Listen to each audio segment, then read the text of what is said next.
Méthode de vitesse initiale. La méthode de vitesse relative permet de déterminer l'ordre de réaction par rapport à chacun des réactifs. Pour ce faire, on compare les vitesses initiales à température constante pour une même réaction en faisant varier la concentration initiale d'un seul réactif à la fois. Si on double la concentration d'un réactif, la réaction est d'ordre 0 si on n'observe aucun effet sur la vitesse, vitesse égale à K. D'ordre 1 si la vitesse double, V égale KA.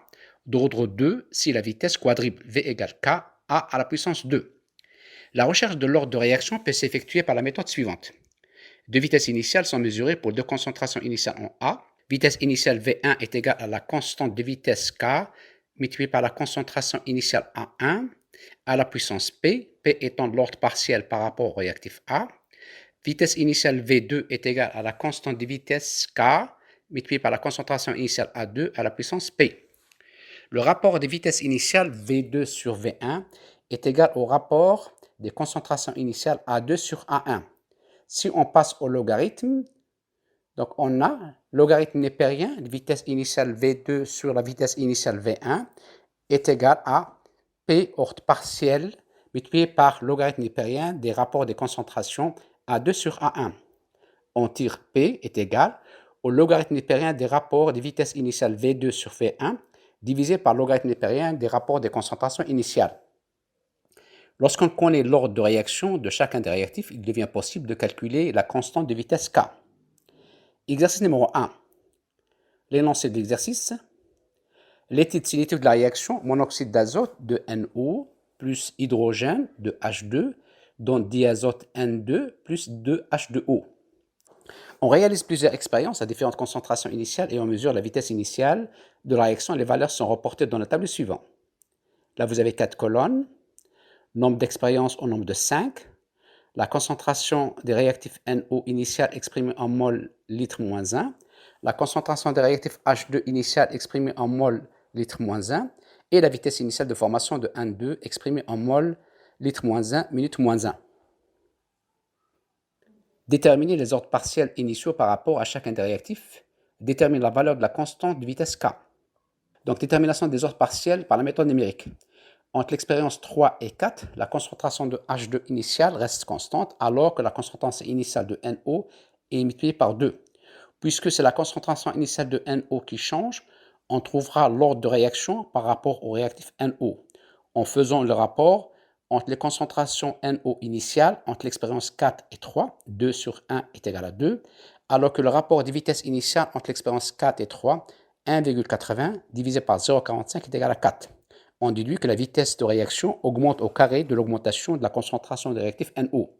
Si vous doublez sa concentration, la vitesse est multipliée par 4, ce qui est en faveur d'ordre 2 pour le réactif NO. Donc la vitesse initiale égale K, NO à la puissance 2. Entre l'expérience 1 et 2, la concentration de NO initiale reste constante alors que la concentration initiale de H2 est multipliée par 2. Puisque c'est la concentration initiale de H2 qui change, on trouvera l'ordre de réaction par rapport au réactif H2 en faisant le rapport entre les concentrations de H2 initiale entre l'expérience 2 et 1. 2 sur 1 est égal à 2, alors que le rapport de vitesse initiale entre l'expérience 2 et 1, 0,30 divisé par 0,15 est égal à 2. On déduit que l'augmentation de la concentration des réactifs H2 fait augmenter la vitesse de réaction de façon linéaire. Donc, si vous doublez sa concentration, vous allez doubler la vitesse de réaction, ce qui est en faveur d'ordre 1 pour le réactif H2. Ensuite, on va confronter les résultats obtenus par la méthode de vitesse initiale. Soit la réaction de NO plus 2H2 donne N2 plus 2H2O. Si la réaction admet un ordre, la vitesse initiale s'écrit sous la forme vitesse initiale V est égale moins 1 sur 2 dNO sur dt égale moins 1 sur 2 dH2 sur dt est égal à la constante de vitesse K multipliée par la concentration initiale NO à la puissance P multipliée par la concentration initiale H2 à la puissance Q. P et Q étant les ordres partiels par rapport aux réactifs NO et H2. La méthode de vitesse initiale permet de déterminer l'ordre partiel par rapport à un réactif. Il est supposé que la température est la même dans les 5 expériences, donc la constante de vitesse ne change pas. Entre l'expérience 3 et 4, la concentration de H2 initiale reste constante alors que la concentration initiale de NO est multipliée par 2. Puisque c'est la concentration initiale de NO qui change, on trouvera l'ordre de réaction par rapport au réactif NO en faisant le rapport entre les vitesses initiales V4 sur V3, qui est égal au rapport des concentrations initiales de NO de l'expérience 4 et de l'expérience 3. On tire P est égal au rapport du logarithme népérien des vitesses initiales V4 sur V3 divisé par le logarithme népérien des rapports de concentration initiale de NO correspondant aux expériences 4 et 3. P est égal à 2, donc l'ordre de réaction par rapport à NO est égal à 2. Entre l'expérience 1 et 2, la concentration initiale de NO reste constante alors que la concentration initiale de H2 est multipliée par 2. Puisque c'est la concentration initiale de H2 qui change, on trouvera l'ordre de réaction par rapport au réactif H2. On va suivre les mêmes étapes de calcul décrites précédemment. On obtient l'ordre partiel Q par rapport au réactif H2 est égal au rapport du logarithme népérien des vitesses initiales V2 sur V1 divisé par le logarithme népérien des rapports de concentration initiale de H2 correspondantes aux expériences 2 et 1. Q est égal à 1, donc l'ordre de réaction par rapport au réactif H2 est égal à 1,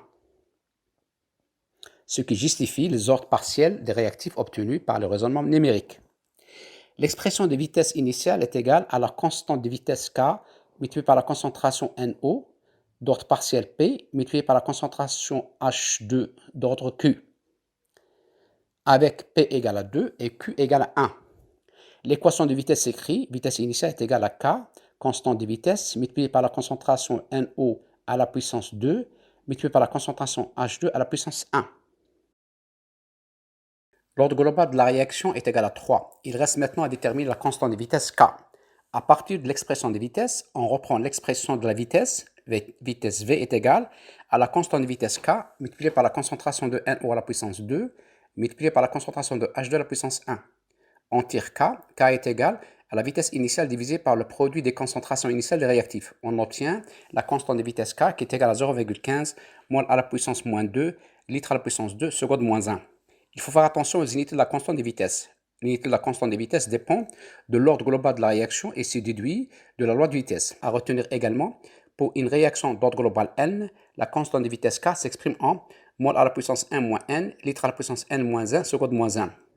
Dans le cas où l'ordre global est égal à 3, c'est-à-dire n égale à 3, l'unité de la constante de vitesse K est mol à la puissance 1 moins 3, litre à la puissance 3 moins 1, seconde moins 1. Ce qui donne une unité de la constante de vitesse K est mol à la puissance moins 2, litre à la puissance 2, seconde moins 1. Exercice 2. On étudie la réaction de dioxyde d'azote avec le monoxyde de carbone gazeux d'équation NO2 plus CO qui donne NO plus CO2. On réalise plusieurs expériences à différentes concentrations initiales et on mesure la vitesse initiale de la réaction. Les valeurs sont reportées dans le tableau suivant.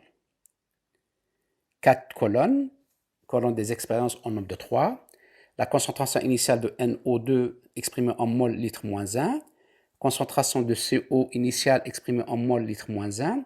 Et la vitesse initiale exprimée en mol litre moins 1 seconde moins 1. Déterminer les ordres partiels initiaux par rapport à chacun des réactifs. Déterminer la valeur de la constante de vitesse K. Méthode numérique de détermination des ordres partiels. Entre l'expérience 1 et l'expérience 2, la concentration de NO2 initiale reste constante alors que la concentration initiale de CO est multipliée par 4.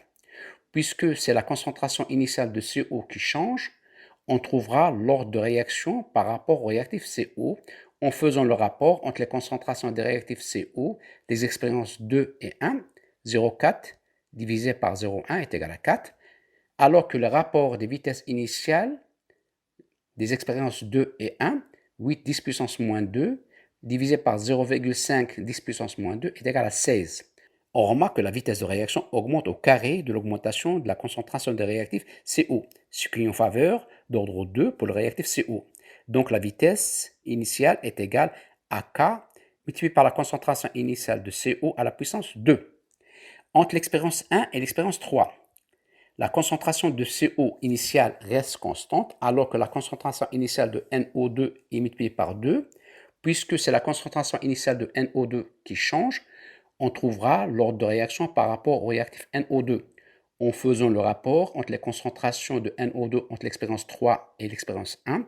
0,2 divisé par 0,1 est égal à 2. Alors que le rapport des vitesses initiales 0,5 10 puissance moins 2 divisé par 0,5 10 puissance moins 2 est égal à 1. On remarque que la vitesse initiale est la même pour l'expérience 3 et 1. Donc, la concentration de réactif NO2 n'influence pas la vitesse de réaction, ce qui est en faveur d'une réaction d'ordre 0 par rapport au réactif NO2. Ensuite, on va confronter les résultats obtenus par la méthode de vitesse initiale par rapport aux réactifs NO2 et CO. Soit la réaction NO2 plus CO qui donne NO plus CO2. Si la réaction admet un ordre, la vitesse initiale s'écrit sous la forme vitesse initiale est égale à constante de vitesse K multiplié par la concentration initiale NO2 à la puissance P multiplié par la concentration de CO à la puissance Q. La méthode de vitesse initiale permet de déterminer l'ordre initial partiel par rapport à un réactif. Il est supposé que la température est la même dans les trois expériences, donc la constante de vitesse ne change pas. Entre l'expérience 3 et l'expérience 1, la concentration initiale de CO reste constante alors que la concentration initiale de NO2 varie. La vitesse initiale ne change pas, on déduit qu'elle ne dépend pas de NO2 initial, donc P égale à 0. On va suivre le même raisonnement de calcul développé dans l'exercice précédent. Donc l'ordre partiel P par rapport au réactif NO2, P est égal au logarithme népérien des rapports de vitesse initiale V3 sur V1 divisé par le logarithme népérien de concentration de NO2, les expériences 3 et 1. On trouve P est égal à 0.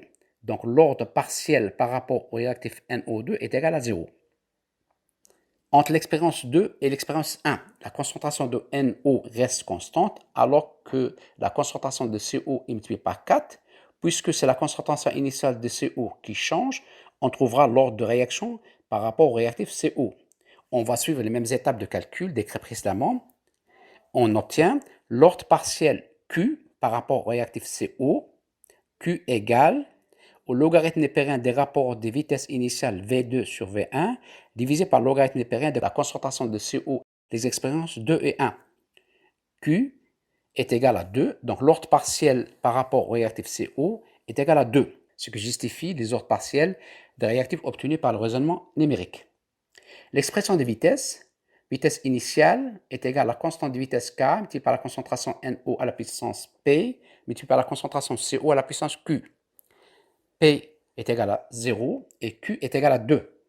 On remplace dans l'équation de vitesse P par 0 et Q par 2, ce qui donne la vitesse initiale est égale à K, la constante de vitesse, multipliée par la concentration initiale de CO à la puissance 2. Ordre global de la réaction est égal à 2. Il reste maintenant à déterminer la constante de vitesse K. À partir de l'expression de vitesse, la constante de vitesse K est égale à la vitesse initiale divisée par la concentration de CO au carré.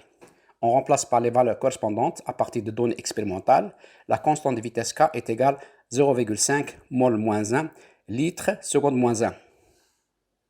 Il faut faire attention aux unités de la constante de vitesse K.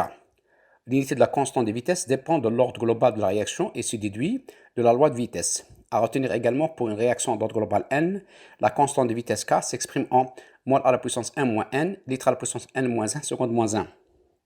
Dans le cas où l'ordre global est égal à 2, c'est-à-dire que n égale à 2, l'unité de la constante de vitesse, mol à la puissance 1 moins 1 moins 2, litre à la puissance 2 moins 1, seconde moins 1, ce qui donne l'unité de la constante de vitesse K, c'est mol à la puissance moins 1, litre à la puissance 1, seconde moins 1.